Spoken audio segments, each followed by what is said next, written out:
first couple of years that I knew Ali Akbar, we were only casual friends. Usually I'd run into him when visiting someone we both knew or when we both were in the same bar at the same time. We always hit it off, but it wasn't until about 2001 that I started running around with him regularly. He called me one night back in about 2002. "Hey Ali, what's going on?" I answered the phone. "Bill, it's my birthday this Friday. Do you want to go out for a few beers?" "Damn, that's great. Well, happy birthday in advance," I replied. I was stalling for time on the request because, in fact, I wasn't sure if I wanted to go out with Ali for his birthday. Or maybe, more to the point, I was afraid to. I'd already been with him on a number of occasions when his antics spoiled the night. I'd been with him and cleaned up the mess after he'd gotten drunk and 86'd from several joints around town. If he was celebrating his birthday, I figured, then he'd probably be hitting it hard. I'm not used to getting kicked out of bars. It's happened, of course, but mostly when I was in my 20s. But back in the early 2000s, I was in a professional mode, and it embarrassed me a little to be a party to something like that. Still, regardless of my best intentions, I heard myself saying, "Sure, Ali, it'll be a blast." I had my trepidations, but it was a birthday request from Ali. How could I turn that down? I picked Ali up about 6 in the evening. He wanted to get an early start. We headed out to Baker Peters Jazz and Blues Club. It was pretty far out west in Knoxville. I seldom headed out that way, but Ali knew the band that was playing and he jumped right into music. I suspect that he may have started drinking long before I tooted the horn outside his apartment. Man, he was wound up. He was getting down right in front of the band. This was Ali, and they were friends, so there was no problem at all. The management, on the other hand, didn't know what to make of Ali, and they looked guardedly alarmed by his antics. Truth be told, the further west you go in Knoxville, the whiter and uptighter it becomes. In old school Tennessee, that combination brings out the bad in some white folks, particularly when a black man is having too good of a time on their turf and things can get touch and go real quick. Ali was pretty well clued into such tensions, and we bailed just before it looked like we were going to be asked to leave. As we hit the street, Ali said, "Let's head down to Cha-Cha's." Cha-Cha's is in Bearden, a neighborhood on the more comfortable side of town for me and Ali. They often featured live jazz, and that night Donald Brown, one of our favorites, was playing. Donald Brown is a famed keyboard player in Knoxville who teaches in the jazz program at the University of Tennessee. At Cha-Cha's, the bar is in the front room. The music is in the back. We arrived early, and having a bit of time to kill, we ordered a few beers and sat at the bar. The bar is small and takes a right angle with no more than 4 stools on each wing. Ali was flying high, and I was rapidly catching up. I sat at the corner. Ali was next to me along one wing of the bar. On the other wing, a middle-aged couple were nursing cocktails. They looked like they had come in from the west side. The woman was fascinated with Ali, who was fully animated, pulling laughter from those around him. The guy steadfastly ignored us. He seemed more than a little uncomfortable. Ali was telling me stories and jiving the staff. He knew the bar and restaurant workers pretty well, as he was a regular customer. The staff obviously knew him enough that they loved his company, but also to know things could go south, and Ali was on a beautiful drunken tear.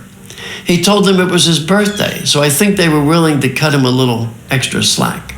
At some point, while he was telling me a story that had me in stitches, the woman on the other wing of the bar became more and more enchanted with Ali, leaning across the corner past me.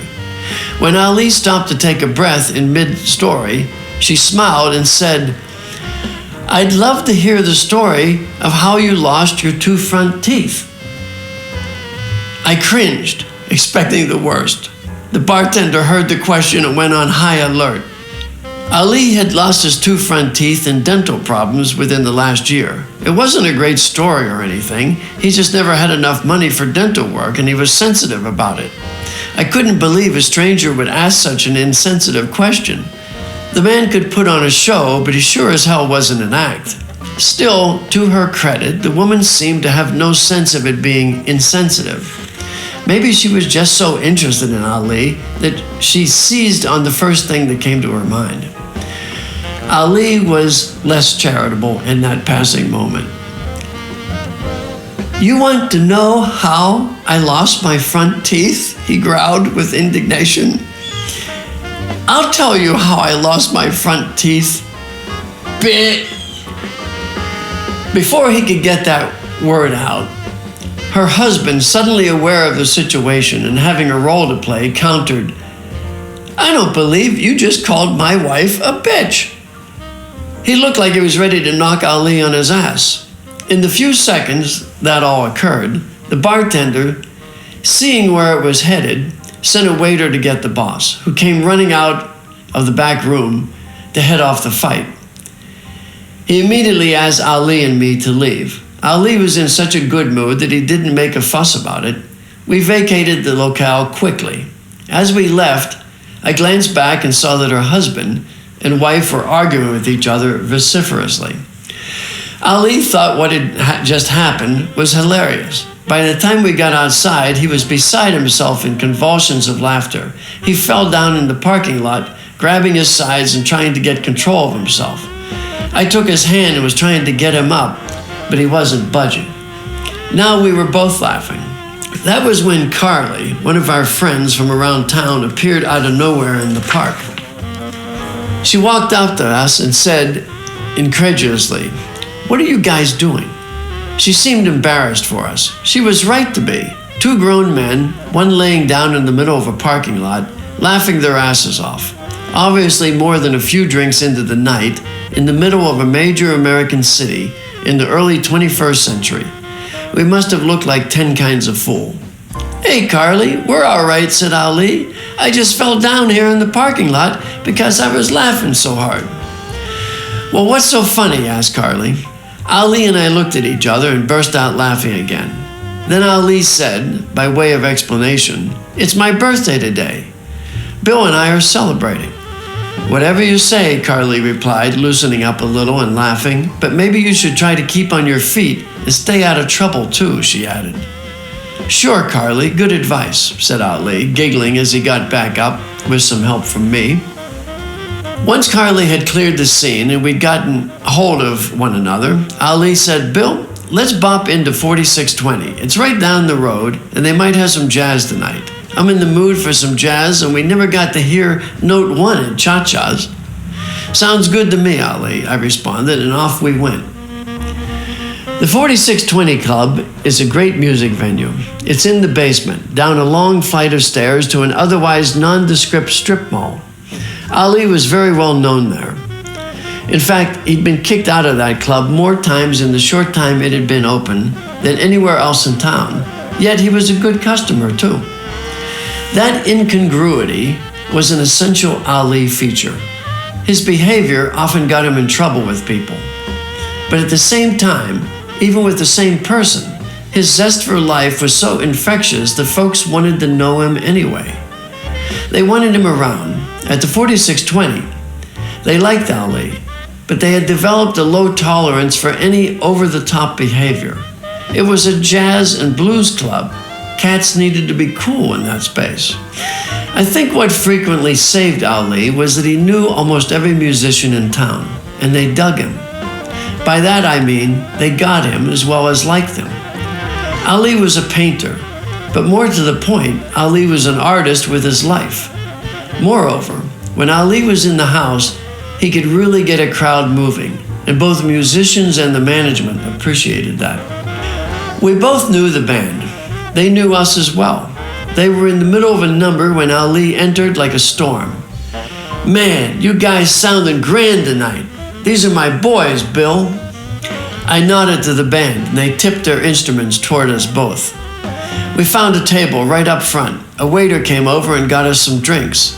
Ali was up dancing almost immediately. Within 5 minutes, the whole place was focused on him. He had taken it over, become the spirit of the night, the conductor of the fates.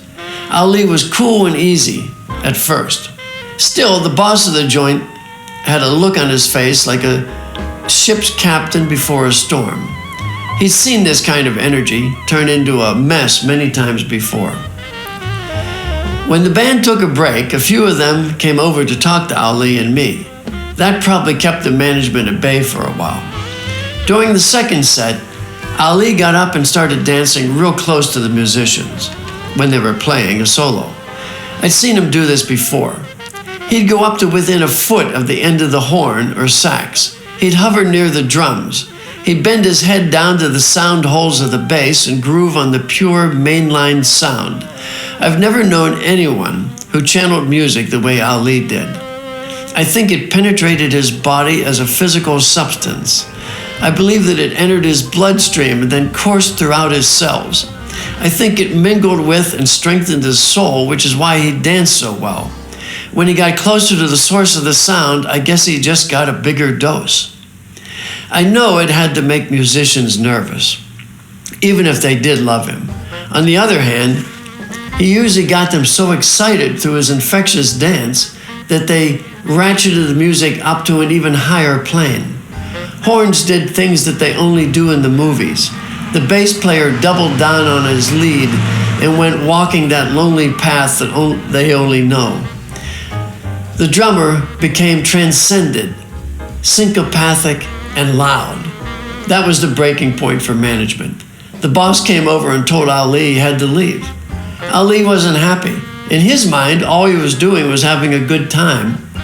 For a few moments, he argued with the owner as the band settled back down into the lower atmosphere. The bartender and a bouncer came over, and the three of them herded Ali over to the bottom of the stairs. By this time on the night, I had finally caught up with Ali on drinks, and I didn't want to leave either. More to the point, this was bullshit. No eviction was warranted, so I started arguing with them. Then they kicked me out. As we started up the stairs, I was pissed. I was hot, and I was raising my voice. I'd forgotten about Ali and everything else around me. Then I felt a hand on my shoulder. Ali turned to me and said, "Come on, Bill, let it go. They're just doing their jobs. Don't give them such a hard time."